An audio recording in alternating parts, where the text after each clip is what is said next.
అప్పుల బాధలు వెంటాడుతున్నాయా? అయితే 6 జేవిఆర్ వారి జాతిరత్నాలు ధరించండి. హాయ్, వెల్కమ్ టు మన టీవీ. నేను మీ మనోజ్. 6 ఏళ్ల తర్వాత మాజీ సీఎం జగన్మోహన్ రెడ్డి అక్రమాస్తుల కేసులో నాంపల్లి కోర్టుకు హాజరు కాబోతున్నారు. మరి ఇంత లాంగ్ గ్యాప్ తర్వాత కోర్టులో కాన్సిక్వెన్సెస్ ఎలా ఉండబోతున్నాయి? మరి ఇది ఒక 5 ఏళ్ళేమో నేను సీఎంగా ఉన్నా, ప్రజాపాలనలో ఉన్నానని చెప్పి ఆయన అక్కడ నుంచి ఒక పర్మిషన్ తీసుకున్న పరిస్థితి. సో ఇప్పటికి కూడా నేను రాను అనే పక్షంలో నాంపల్లి కోర్టు ఒప్పుకోలేదు, ఎలాగైనా రమ్మంది. ఎలాంటి కాన్సిక్వెన్స్ ఫేస్ అయిపోతున్నారు జగన్మోహన్ రెడ్డి? మాట్లాడదాం. మనతో పాటు జూమ్ కాల్లో యాడ్ అయ్యారు జనసేన స్పోక్స్ పర్సన్, ప్రముఖ హైకోర్టు అడ్వకేట్ రజనీ గారు. నమస్కారం మేడం. నమస్తే అండి. ఎలాంటి కాన్సిక్వెన్స్ ఫేస్ అయిపోతున్నారు జగన్మోహన్ రెడ్డి? సార్, ఇది కోర్ట్ ప్రొసీడింగ్స్ కి మామూలుగా రెగ్యులర్ గా జనాలందరికీ 3 వాయిదాలకి అటెండ్ కాకపోతే హైకోర్టు నుంచో లేకపోతే జిల్లా కోర్టు, అంటే వారు ఏ కోర్టులో ఉంటే ఆ కోర్టు వారి పరిధికి సంబంధించి వారెంట్ ఇష్యూ చేస్తుంది. తర్వాత ఆ వారెంట్ రీకాల్ చేయించాలి. అంటే వాళ్ళు వస్తారు, ఈ కారణం వల్ల రాలేకపోయారు అంటూ వారెంట్ రీకాల్ చేయించాలి. తర్వాతే తను కోర్టుకి అటెండ్ అవ్వాలి. వారెంట్ రీకాల్ చేయించే టైంకి అతను అటెండ్ అవ్వాలి. లేకపోతే ద కాన్సిక్వెన్సెస్ చాలా ఎక్కువగా ఉంటాయి. ఇది రాజ్యాంగంలో సాధారణ పౌరుల కోసం ఇచ్చింది. ప్రత్యేకంగా గౌరవ జగన్ రెడ్డి గారికి ఇంకేమన్నా రాజ్యాంగంలో రాసినారేమో మాకైతే తెలియదు. సో ఎనీవే 6 ఏళ్ల తర్వాత కోర్టుకి అటెండ్ అవుతున్నారు. 12 ఏళ్లకి పుష్కరాలు వచ్చినాయి, 6 ఏళ్లకి జగన్ గారు కోర్టుకు వస్తున్నారు. సో దీని శుభ పరిణామం అనాలా, అప్పుడన్నా కోర్టు కొలిక్కొచ్చిద్ది అనాలా, మళ్ళీ లాంగ్ గ్యాప్ ఒక 1 year కి వాయిదా వేస్తారనాలా, మళ్ళీ ఏమన్నా ప్రొసీడింగ్స్ తొందరగా జరుగుతాయి అనాలా, what ever it may be sir. ఒక గట్టురాళ్ల కేసు కొలిక్కి రావడానికి 7 ఏళ్ళు 8 ఏళ్ళు పడింది. ఇక్కడ అక్రమాస్తుల కేసు, ఆస్తులే మా దగ్గర లేవు. ఒకప్పుడు ఒక ఇల్లు తాకట్టు పెట్టి మేము రాజకీయంగా ఎదగడాని కోసం దాని మీద వచ్చే డబ్బుతో మేము రాజకీయ సుస్థిరత సంపాదించుకోవాలంటూ అసెంబ్లీ సాక్షిగా చంద్రబాబు గారిని రాజశేఖర రెడ్డి గారు అడిగిన టైం. సో ఇప్పుడేమో 1000 కోట్లు ట్యాక్సులు, అంటే అంత పన్ను కట్టినారంటే ఎంత ఆస్తి ఉంటే అంత పన్ను కడతారు అనే పరిస్థితి. సో ఇటువంటి టైంలో ఆయన కోర్టుకి రావడం, కోర్టులో ఎలా ప్రొసీడింగ్స్ జరుగుతాయి అంటే, నేను మీకు చెప్పినాను last time in camera proceedings జరిగినాయి అని. సో ఇన్ కెమెరా ప్రొసీడింగ్స్ ఒక రేప్ కేసులో, 376 కేసులో, ఒక ఫోక్సో కేసులో. అంటే ముందు ఒక మాట చెప్పండి. ఇప్పుడు ఫర్ ఎగ్జాంపుల్ సిబిఐ అయినా ఈడీ అయినా ఒక కేసు వెళ్ళింది అంటే ఒకే త్వరితగతిన విచారణ చేస్తారు అని సామాన్యుల్లో ఒక భావన ఒకప్పుడు ఉండేది, ఒక 10 ఏళ్ల క్రితం ఉండేది. ఇలాంటి ఆర్థిక నేరగాళ్ళని సో ఎటువంటి విచారణ లేకుండా ఇన్నేళ్లు కొనసాగింపు అంటే సామాన్యులు అసలు ఏం అర్థం చేసుకోవాలి మేడం? సార్, ఇన్నేళ్లు అంటే మీకు తెలుసు వివేకానంద రెడ్డి గారి కేసు, మర్డర్ కేసు, వాళ్ళ కూతురు ఎంత పోరాడుతుందో మీకు తెలుసు. 6 ఏళ్లు దాటిపోయిందని మీకు తెలుసు.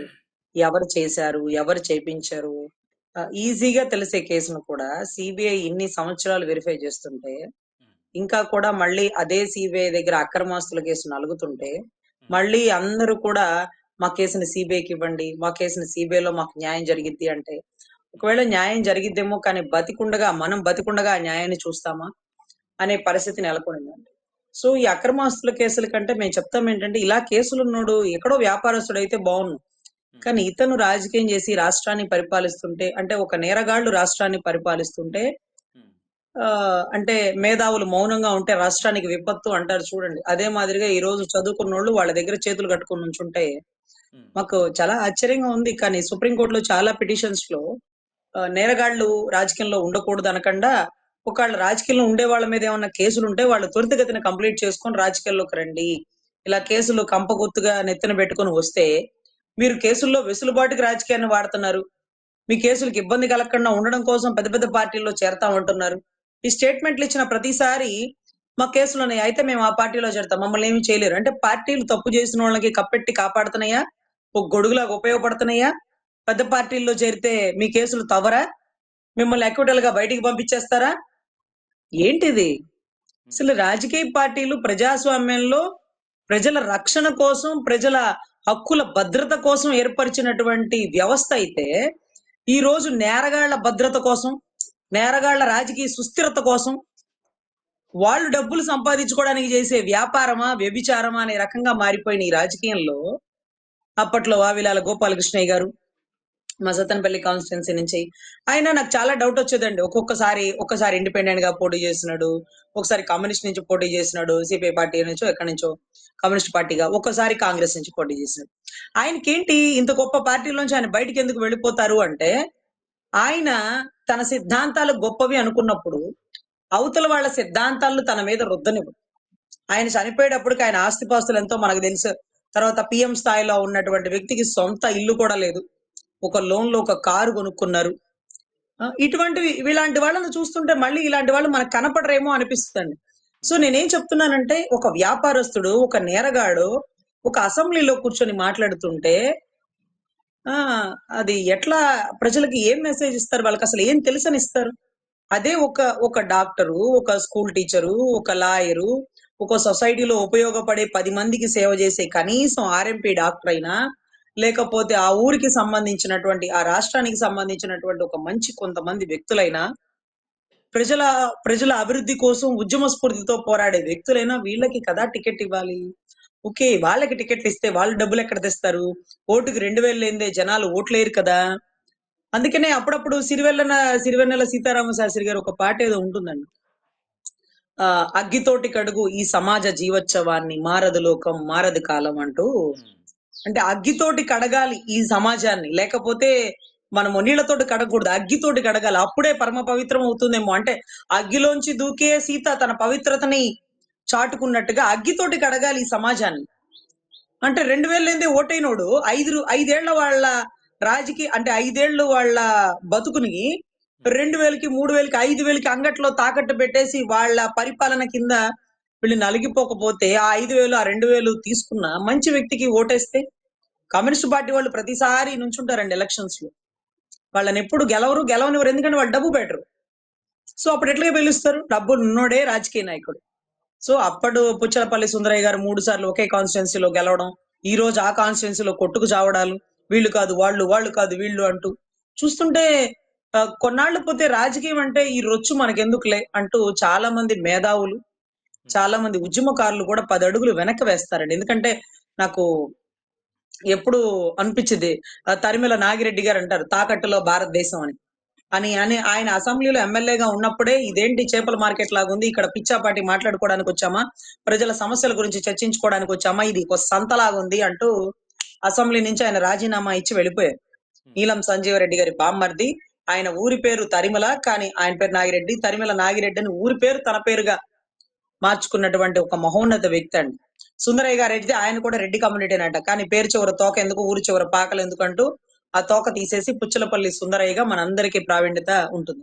సో ఇటువంటి రాజకీయ నాయకులను చూసి మేమందరం రాజకీయాల్లోకి రావాలనుకున్నప్పుడు, ఈ రొచ్చు రాజకీయాలను చూసి, డబ్బు లేని రాజకీయాలను చూసి, చెప్పినట్టు వినాలా, చెంచాగిరి పడాలా, తప్పుని ప్రశ్నించకూడదు, మనం ఎక్కడున్నా సరే అంటే అదంతా కొంత ఒక ఆదర్శంగా ముందుకొచ్చే వారికి చేయలేరండి. అందుకే చాలా మంది అడుగుతా, మీరు చాలా గొప్ప మాట్లాడతారు, మీలాంటి వాళ్ళు పొలిటికల్ లీడర్ అయితే బాగుండేది. ఎందుకమ్మా? ఎందుకు పొలిటికల్? ఆ రొచ్చేంటో మాకు తెలుసులే అనేవాళ్ళు చాలా మంది పెద్ద పెద్ద వాళ్ళు. సో నా ఉద్దేశం ఒకటేనండి, ఇలాగా జగన్ గారు లాంటి వారు ఈ రోజు కోర్టుకు రావడానికి ఎందుకు సంకోచిస్తున్నారంటే, ఎందుకు రారంటే, న్యాయస్థానాల గొప్పతనం నేరగాళ్ళకేం తెలుస్తది? అదే సపోజ్ ఏ కొద్దిన కోర్టులో సాక్ష్యంగా ఉన్నా, ఒకవేళ కోర్టులో ముద్దాయిగా ఉన్నా, మేము కోర్టుకి ఎందుకు వెళ్ళాలి అనిపిస్తది అంటే, ఒక నిజాయితీ పరులకి కొంతమందికి వద్దులే, న్యాయస్థానాల్ని మనం గౌరవించకపోతే మన కాన్స్టిట్యున్సీలో ప్రజలేం గౌరవిస్తారు? మనల్ని నమ్ముకున్న వాళ్ళకి మనం ఏం మెసేజ్ ఇచ్చినట్టు ఉంటది? తప్పు చేసినామా, ఒప్పు చేసినామా, మనకి మనం నిరూపించుకోవడానికి న్యాయస్థానాల మెట్లు ఎక్కాల్సిందే. న్యాయస్థానాన్ని గౌరవించాల్సిందే. మిలాడంటే దేవుడా అని ఒక సంబోధించాల్సిందే. అత్యున్నత న్యాయస్థానం అంటూ గౌరవించాల్సిందే అని ఒక చదువుకున్న వాడికి, ఒక మేధావికి, ఒక గొప్ప వ్యక్తులకి తెలుస్తది. గానీ నేరగాళ్ళకి, వ్యాపారస్తులకి కోర్టులో 1,00,000 పడేయండి, పెద్ద లాయర్‌ని పెట్టండి, బెయిలేసేయండి, కాకపోతే మా అమ్మకు బాలేదని చెప్పేసేయి, మా నాన్నకి బాలేదని చెప్పి ఎవడో ఒకడిని పంపించేద్దామా? ఇలాంటి ఆలోచన ధోరణి ఎక్కువ ఉంటుంది. సో అది ప్రజలే సమాధానం చెప్పాలి. ఫైనల్‌గా ఒకటి ప్రజలే. చెప్పండి. ఇప్పుడు ఏదైతే జగన్మోహన్ రెడ్డి గారు 6 ఏళ్ల తర్వాత ఇప్పుడు నాంపల్లి కోర్టుకి హాజరవుతున్నారు. సో ఇప్పుడు అంటే కోర్టు వాదనల తర్వాత సో తీర్పిచ్చే క్రమంలో మళ్ళీ ప్రతి వారం కూడా హాజరు కావాలని చెప్పే అవకాశం ఏమైనా ఉందంటారా? ఏది మీరు 'భీమ్లా నాయక్' సినిమా చూసినారా ఏంటి? శుక్రవారం వెళ్లి పోలీస్ స్టేషన్‌లో సంతకాలు పెట్టాలని. లేకపోతే 'వకీల్ సాబ్' సినిమా చూసినారా? ఎంతటోడైనా కోర్టుకొచ్చేస్తాడని. ఇది నిజ ఇంతకుముందు జీవితం. ప్రతి శుక్రవారం హాజరయ్యారు కదా! అదే సార్, ప్రతి శుక్రవారం హాజరవడాలు, సంతకాలు పెట్టడాలు, ఆయన ఎప్పుడు ఎక్కడ ఉంటాడో ఆయనకే తెలియదు. ఒకరోజు బెంగుళూరులో ఉంటారు, ఒక తాడేపల్లి ప్యాలెస్ లో ఉంటారు, ఒకరోజు లోటస్ పాండ్ లో ఉంటారు. So what ever it may be, ఇవన్నీ ఎంతవరకు జరుగుతున్నాయి అనేది డౌటేనండి. ఎందుకంటే ఆయన బయటకు వస్తే ఒక పెద్ద బందోబస్తు, ఒక పెద్ద బార్కెట్లు, గేట్లు మాకైతే కనపడలేదు. ఇవన్నీ జరుగుతున్నాయో లేదో కూడా మాకు తెలియదు, అనుమానం. ఆయన వచ్చారు, సంతకం పెట్టారు, ఆ జీబులో ఆయనే వచ్చాడు, ఇంకొకటి వచ్చాడు, మేమైతే చూడం కదా. ఆ ఎదురుగా ఉన్నోళ్ళు చూస్తారో లేదో మాకు తెలియదు. ప్రతి శుక్రవారం సంతకాలకైతే ఆయన ఆయన యూరోప్ వెళ్ళినప్పుడు, లేకపోతే లండన్ ట్రిప్ వెళ్ళినప్పుడు ఇవన్నీ జరిగి ఉండేవి కాదు కదా. So most of the time న్యాయస్థానాలు మనిషికి ఒక చట్టాలని రాయలేకపోయినప్పటికీ, కానీ రాజకీయ నాయకులు ఆ రకంగా న్యాయస్థానాల్ని లేకపోతే రాజ్యాంగాన్ని మార్చేస్తున్నారు కాబట్టి వాళ్ళని ప్రమాణం కూడా మేము చేయమంటామండి. రాజ్యాంగం మీద ప్రమాణం చేసి అందరినీ ఒకేలాగా చూస్తామంటూ, ఎటువంటి భావోద్రేకాలకు లోను కాకుండా ఇవన్నీ ప్రమాణం చేస్తారు చూడండి. భారతదేశం నా మాతృభూమి, భారతీయులందరూ నా సహోదరులు. ఆ ప్రమాణం కూడా ఇప్పుడు చాలా మంది గుర్తులేదండి. వందే మాతర గీతం గుర్తులేదు, జనగణమన గుర్తులేదు, మా తెలుగు తల్లికి అనే ఒక పాట కూడా ఉందా అని అడుగుతారు. ఇవన్నీ సిలబస్ లో ఇంక్లూడ్ చేసినా సరే నిజ జీవితంలో పాటించడం తగినటువంటి రాజకీయ నాయకుల కంటే స్కూల్ పిల్లలు బెటర్ అనిపిస్తది. So what ever it may be sir, first time 6 years తర్వాత అటెండ్ అవుతున్నారు, మళ్ళీ ఎప్పుడు వస్తారో తెలియదు. ఇన్ కెమెరా ప్రొసీడింగ్స్ అంటూ మళ్ళీ తలుపులేసి 4 గోడల మధ్య ఏదేదో మాట్లాడేసుకుంటారు అనుకుంటా. ఈసారైనా ఇన్ కెమెరా ప్రొసీడింగ్స్ చేసి జూనియర్లకి, సీనియర్లకి, చాలా మంది చూసే వాళ్ళకి అవకాశం కల్పించాలి. లేకపోతే లైవ్ పెట్టేసి మా అందరికి లైవ్ లో చూపించండి.